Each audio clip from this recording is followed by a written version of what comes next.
So hi ನಮಸ್ಕಾರ, welcome to Nandi Trust. Nandi ಟ್ರಸ್ಟ್ಗಾಸಲ್ಲಿ ಈ ವಿಡಿಯೋ ಮಾಡ್ತಾ ಇರೋದು ಜಸ್ಟ್ ಒಂದು ಇನ್ಫಾರ್ಮೇಷನ್ಗೋಸ್ಕರ.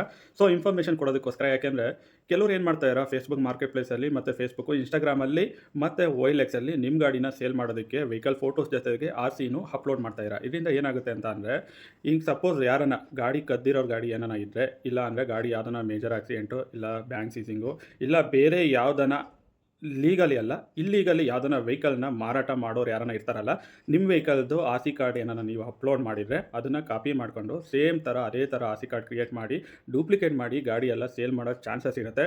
ದಯವಿಟ್ಟು RC ಕಾರ್ಡ್ ಅನ್ನೋದು ಒಂದು ಸೀಕ್ರೆಟು ಇನ್ಫಾರ್ಮೇಷನ್ನು, ಒಂದು ವೆಹಿಕಲ್ಗೆ ಲೀಗಲ್ ಡಾಕ್ಯುಮೆಂಟು. ದಯವಿಟ್ಟು ಯಾರನ್ನ ವೆಹಿಕಲ್ ಸೇಲ್ ಮಾಡೋರು ದಯವಿಟ್ಟು RC ಕಾರ್ಡ್ನ ಅಪ್ಲೋಡ್ ಮಾಡೋಕ್ಕೆ ಹೋಗೋಕ್ಕೆ ಹೋಗಬೇಡಿ. ನೀವೇನು ಮಾಡ್ತೀರಾ, ಸೊ ಕಾಲ್ ಮಾಡಿದ್ರೆ ಯಾವನು ಹೇಳ್ತಾನೆ ಮಾಡಲೇ ಯಾವುದು, ಓನರ್ ಯಾವುದು, ಡೀಸೆಲ್ಲ ಪೆಟ್ರೋಲ ಇವೆಲ್ಲ ಹೇಳೋ ರಿಸ್ಕ್ ಯಾಕೆ ಅಂತ ನೀವು ಸುಲಭ ಆಗೋಕ್ಕೆ ನೀವೇನು ಮಾಡ್ತೀರಾ, RC ಕಾರ್ಡ್ ಅಪ್ಲೋಡ್ ಮಾಡ್ತೀರಾ.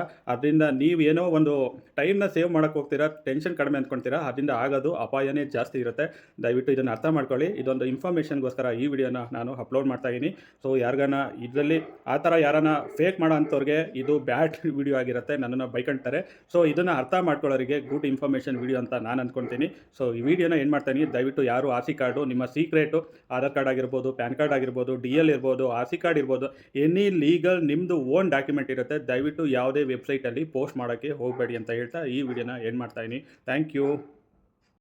ಸೊ ಡೂಪ್ಲಿಕೇಟ್ ಮಾಡಿ, ಸೊ ಗಾಡಿದು ನಿಮ್ಮ RC ಕಾರ್ಡು ಡೂಪ್ಲಿಕೇಟ್ ಮಾಡೋದ್ರಿಂದ ಏನಾಗ್ತಿದೆ, ಡಾಕ್ಯುಮೆಂಟು ಒರಿಜಿನಲ್ ಡಾಕ್ಯುಮೆಂಟ್ ನನ್ನ ಹತ್ರ ಇರುತ್ತೆ. ಸೊ ಏನಾಗ್ಬೋದು ಅಂತ ನನ್ನನ್ನು ಕ್ವಶನ್ ಮಾಡೋಕ್ಕಿಂತ ನೀವೇ ಕ್ವಶನ್ ಮಾಡಿ, ಇನ್ ಕೇಸ್ ಸಪೋಸ್ ಏನಾನ ನಿಮ್ಮ ಗಾಡಿದು ಡಾಕ್ಯುಮೆಂಟ್ ಏನಾನ ಕಾಪಿ ಮಾಡಿ ಏನಾನ ಮಿಸ್ಯೂಸ್ ಮಾಡಿದೆ, ಫಾರ್ ಎಕ್ಸಾಂಪಲ್ ಒಂದು ಆಕ್ಸಿಡೆಂಟ್ ಆಗಿರ್ಬೋದು, ಮತ್ತೊಂದು ಎಕ್ಸೆಟ್ರಾ ಏನಾನ ಒಂದು ಇನ್ಸಿಡೆಂಟ್ ಹ್ಯಾಪಂಡ್ ಏನಾನ ಆದರೆ ಅದಕ್ಕೆ ನೀವೇ ನೇರ ಹೊಣೆಯಾಗಿರ್ತೀರ. ಯಾಕೆಂದರೆ ಗಾಡಿ ನಂಬರ್ ನಿಮ್ಮದಾಗಿರುತ್ತೆ, ಡಾಕ್ಯುಮೆಂಟ್ ಎಲ್ಲ RTOದಲ್ಲೆಲ್ಲ ನಿಮ್ಮ KYC ಅಪ್ಡೇಟ್ ಆಗಿರುತ್ತೆ. ಪೊಲೀಸ್ ವೆರಿಫಿಕೇಷನ್ ಬಂತು ಅಂದರೆ ನೀವೇ ಒಳಗಡೆ ಹೋಗ್ಬೇಕಾಗತ್ತೆ. ಪ್ರೂವ್ ಮಾಡ್ಕೊಳ್ಳೋದು ಸೆಕೆಂಡ್ರಿ ಆಗಿರ್ಬೋದು. ಸೊ ಅದರಿಂದ ನೀವು ತಪ್ಪಿಸ್ಕೊಳ್ಬೇಕು ಅಂದರೆ ತುಂಬ ಹರಸಾಹಸ ಪಡಬೇಕಾಗತ್ತೆ. ಸೊ ದಯವಿಟ್ಟು ಇದನ್ನು ಅರ್ಥ ಮಾಡ್ಕೊಳ್ಳಿ, ಏನೇನು ಆಗ್ಬೋದು ಅನ್ನೋದು ಅಸಂಪ್ಷನ್ಸ್ ಮಾಡ್ಕೊಳ್ಳಿ.